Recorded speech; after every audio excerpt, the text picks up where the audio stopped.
గణేష్ ఉత్సవాలు ప్రతి ఏడాదిలాగే ఈ ఏడాది కూడా గణేష్ పండుగ వచ్చేసింది. అంగరంగ వైభవంగా 11 రోజుల పాటు ఉత్సవాలు జరిపేందుకు దేశ ప్రజలందరూ సిద్ధమయ్యారు. ముఖ్యంగా తెలుగు రాష్ట్రాల్లో ఫేమస్ అయిన ఖైరతాబాద్ వినాయకుడు ఈసారి సప్తముఖ మహాశక్తి గణపతిగా ఒకరోజు ముందుగానే భక్తులకు దర్శనమిచ్చారు.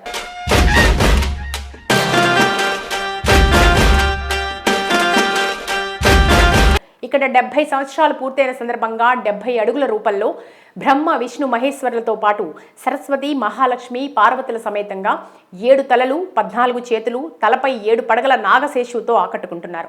గణపతితో పాటు రాహుకేతువుల విగ్రహాలు మరో ఆకర్షణగా నిలవగా గత సంవత్సరం దేశమంతా ధ్యానించి ప్రతిష్ఠింపజేసిన అయోధ్య బాలరాముడి విగ్రహం చూడముచ్చటగా తయారు చేశారు.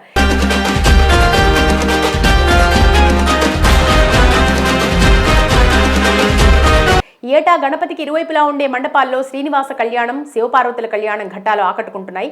అయితే గణేష్ నవరాత్రులు పురస్కరించుకుని ఖైరతాబాద్ బడా గణేష్ దర్శనం కోసం లక్షలాది మంది భక్తులు 10 రోజుల పాటు వచ్చే అవకాశం ఉన్నందున ఖైరతాబాద్ పరిసరాల్లో ట్రాఫిక్ ఆంక్షలు అమల్లో ఉన్నాయని ట్రాఫిక్ అడిషనల్ సిపి విశ్వప్రసాద్ తెలిపారు.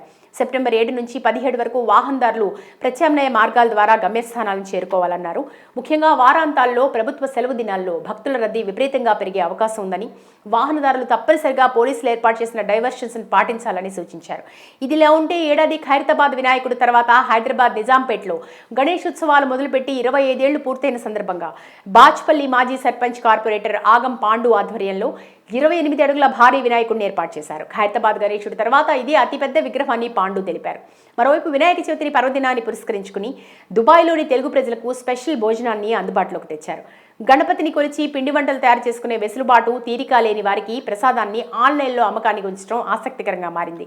ఈ మేరకు వినాయక చవితి నైవేద్యం ప్యాక్ కింద చక్కెర పొంగలి 250 గ్రాములు, పులిహోర 250 గ్రాములు, పూర్ణాలు గారెలు 5, ఉండ్రాళ్ళు కుడుములు 5 విక్రయిస్తున్నారు. వినాయక చవితి రోజున గణపతిని పూజించే భక్తులను ఆకట్టుకునేందుకు ఏఐ కరామా ప్రాంతంలోని జబిల్దా రోడ్లోని ఏఐ అస్థి ప్లాజా బిల్డింగ్లో అమ్మకాలు చేశారు. ఇక అక్కడ www.biryanis.com వెబ్సైట్ విడుదల చేసిన పోస్టర్ నగరంలో వైరల్గా మారింది. గణపతి భక్తులకు దుబాయ్లో కూడా సేవలు అందించడం బాగుందని పలువురు భారతీయులు పేర్కొన్నారు. ఏది ఏమైనా ప్రపంచవ్యాప్తంగా గణేష్ ఉత్సవాలు విస్తరించడం హిందూ పండుగలకు సాంప్రదాయానికి దక్కిన గొప్ప గౌరవంగా చెప్పుకోవచ్చు.